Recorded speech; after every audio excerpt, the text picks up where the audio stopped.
जय सिया राम। आपके अपने चैनल धार्मिक कथाएं में एक बार फिर से आप सभी का बहुत बहुत स्वागत है। सभी एकादशियों पर हिंदू धर्म में आस्था रखने वाले भगवान विष्णु की पूजा करते हैं व उपवास रखते हैं। मान्यता है कि इस दिन व्रत रखने, पूजा करने और दान करने से व्रती जीवन में सुख समृद्धि का भोग करते हुए अंत समय में मोक्ष को प्राप्त होता है। लेकिन इन सभी एकादशियों में से एक ऐसी एकादशी भी है जिसमें व्रत रखकर साल भर की एकादशियों जितना पुण्य कमाया जा सकता है। यह है ज्येष्ठ मास के शुक्ल पक्ष की एकादशी अर्थात निर्जला एकादशी। सनातन धर्म में रखे जाने वाले तमाम व्रतों में निर्जला एकादशी का व्रत सभी मनोकामनाओं को पूरा करने वाला है। ज्येष्ठ मास के शुक्ल पक्ष की एकादशी यानी निर्जला एकादशी पर किया गया व्रत और अनुष्ठान बेहद फलदायी होता है। इस दिन किए गए पूजन व दान पुण्य से अक्षय पुण्य की प्राप्ति होती है। मान्यता है कि भगवान विष्णु का आशीर्वाद दिलाने वाले सभी एकादशी व्रत में निर्जला एकादशी व्रत सबसे कठिन होती है और समस्त 24 एकादशियों का व्रत यदि जो मनुष्य नहीं रख पाते, इस एक व्रत को रखने मात्र से ही समस्त एकादशियों का पुण्य प्राप्त कर सकते हैं। इस दिन भगवान विष्णु के उपासक बिना अन्न जल ग्रहण किए कठिन व्रत रखते हैं, इसलिए ही इसे निर्जला एकादशी व्रत के नाम से जाना जाता है। मान्यता है कि जो भक्त निर्जला एकादशी का व्रत रखता है उसे एक साल में पड़ने वाले 24 एकादशियों का पुण्य प्राप्त होता है। इस निर्जला एकादशी व्रत को भीमसेनी एकादशी या पांडव एकादशी के नाम से भी जाना जाता है। पौराणिक मान्यता है कि भूखे न रहने वाले 5 पांडवों में से भीमसेन ने इस व्रत का पालन किया, जिसके फलस्वरूप मृत्यु के बाद स्वर्ग को प्राप्त किया, इसलिए इसे भीमसेनी एकादशी के नाम से जाना जाता है। इस वर्ष 2023 में ज्येष्ठ शुक्ल की एकादशी तिथि का प्रारंभ 30 मई 2023 दोपहर 1:09 पर हो रहा है। ज्येष्ठ शुक्ल एकादशी तिथि का समापन 31 मई 2023 दोपहर को 1:47 पर होगा। उदया तिथि के अनुसार 31 मई दिन बृहस्पतिवार को निर्जला एकादशी का व्रत रखा जाएगा। निर्जला एकादशी के दिन कई योगों का निर्माण भी हो रहा है, जैसे इस दिन प्रातःकाल 5:24 से लेकर 7:08 तक लाभ योग है। इसके अलावा इस दिन अमृत योग प्रातःकाल 7:08 से 8:51 तक रहेगा और इस दिन शुभ योग 10:35 से दोपहर के 12:19 तक रहेगा। और जो लोग भी एकादशी का व्रत रखेंगे वो लोग इस व्रत का पारण 1 जून 2023 दिन शुक्रवार को प्रातःकाल 5:23 से लेकर प्रातःकाल 8:09 तक कर सकते हैं। निर्जला एकादशी के दिन सूर्योदय से पहले उठकर स्नान आदि करके भगवान विष्णु की उपासना की जाती है।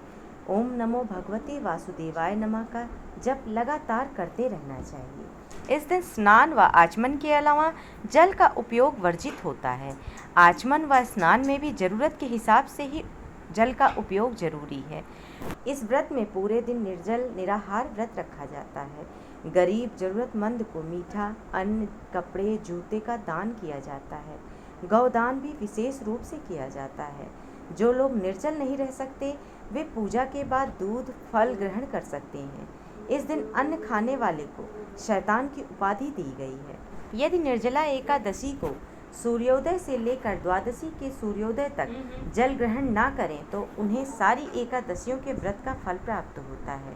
द्वादशी को सूर्योदय से पहले उठकर स्नान आदि करके ब्राह्मणों को दान आदि देना चाहिए। इसके पश्चात भूखे और सत्पात्र ब्राह्मण को भोजन कराकर व्रती मनुष्यों को जलपान, स्वल्पाहार, फलाहार या भोजन करने की अनुमति प्रदान की गई है।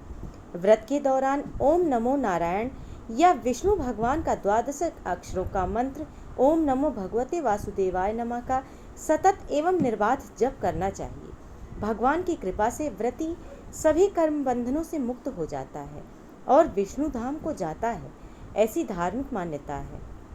निर्जला एकादशी व्रत पौराणिक युगीन ऋषियों मुनियों द्वारा पंच तत्व के एक प्रमुख तत्व जल की महत्ता को निर्धारित करता है। जप, तप, योग, साधना, हवन, यज्ञ, व्रत, उपवास सभी अंतःकरण को पवित्र करने के साधन माने गए हैं। जिससे काम, क्रोध, लोभ, मोह, मद, मत्सर और राग द्वेष से निवृत्ति पाई जा सके। तुलसीदास जी ने भी मोह को सकल व्याधियों का मूल बताया है। सर्वमान्य तथ्य यह है कि संपूर्ण ब्रह्मांड व मानव शरीर पंचभूतों से निर्मित है। ये 5 तत्व पृथ्वी, जल, अग्नि, वायु तथा आकाश हैं। निर्जला एकादशी व्रत में व्रती जल के कृत्रिम अभाव के बीच समय बिताता है। जल उपलब्ध होते हुए भी उसे ग्रहण न करने का संकल्प लेने और समयावधि के पश्चात जल ग्रहण करने से जल तत्व के बारे में व पंचभूतों के बारे में मनन प्रारंभ होता है। व्रत करने वाला जल तत्व की महत्ता समझने लगता है। और जिस प्रकार से निर्जला एकादशी के व्रत में जल का त्याग करने से पुण्य की प्राप्ति होती है, ठीक उसी प्रकार से निर्जला एकादशी के दिन गंगा स्नान करने का भी विशेष पुण्य प्राप्त होता है। निर्जला एकादशी के दिन यदि संभव हो तो गंगा स्नान करें अथवा नहाने के जल में ही गंगा जल की कुछ बूंदें डालकर स्नान अवश्य करें। इसके पश्चात पूजा स्थल को विशेष रूप से साफ सुथरा करने के बाद वहां गोबर से लेपन भी अवश्य करें और एक चौकी पर साफ वस्त्र बिछाकर भगवान विष्णु एवं माता लक्ष्मी की प्रतिमा या तस्वीर को स्थापित करें। कपड़े का रंग यदि पीला है तो यह बहुत ही शुभ माना जाता है। भगवान विष्णु को पीला रंग अति प्रिय है, इसलिए एकादशी व्रत के दिन पूजन सामग्री में पीले पुष्प, पीले वस्त्र, पीले फल, कलश व आम के पत्ते जरूर रखें। पूजा की सामग्री में पान, लौंग, सुपारी, कपूर, पीला चंदन, अक्षत, पानी से भरा नारियल, पंचमेवा, कुमकुम, हल्दी, धूप, दीप, तिल, मिष्ठान, मौली इत्यादि अवश्य रखें। हिंदू धर्म में पंचामृत का विशेष महत्व है, इसलिए भगवान विष्णु की पूजा में पंचामृत अर्थात दूध, दही, घी, शक्कर और शहद से मिश्रित द्रव्य को अवश्य शामिल करें। शास्त्रों में बताया गया है कि पंचामृत का भोग लगाने से और पूजा के बाद उसे ग्रहण करने से साधक को पूजा का पूर्ण फल प्राप्त होता है। भगवान विष्णु की पूजा में तुलसी का इस्तेमाल निश्चित रूप से किया जाता है। ऐसा इसलिए क्योंकि भगवान विष्णु को तुलसी सर्वाधिक प्रिय है, इसलिए पूजा के समय भोग में और पंचामृत में तुलसी के पत्ते अवश्य डालें।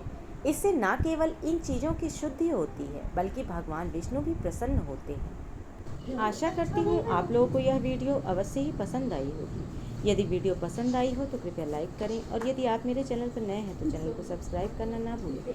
साथ ही बेल आइकन को भी प्रेस कर दें ताकि मेरी वीडियोस के नोटिफिकेशन आप सभी को मिलते रहें और कमेंट बॉक्स में भगवान श्री हरि विष्णु का नाम भी अवश्य लें। धन्यवाद।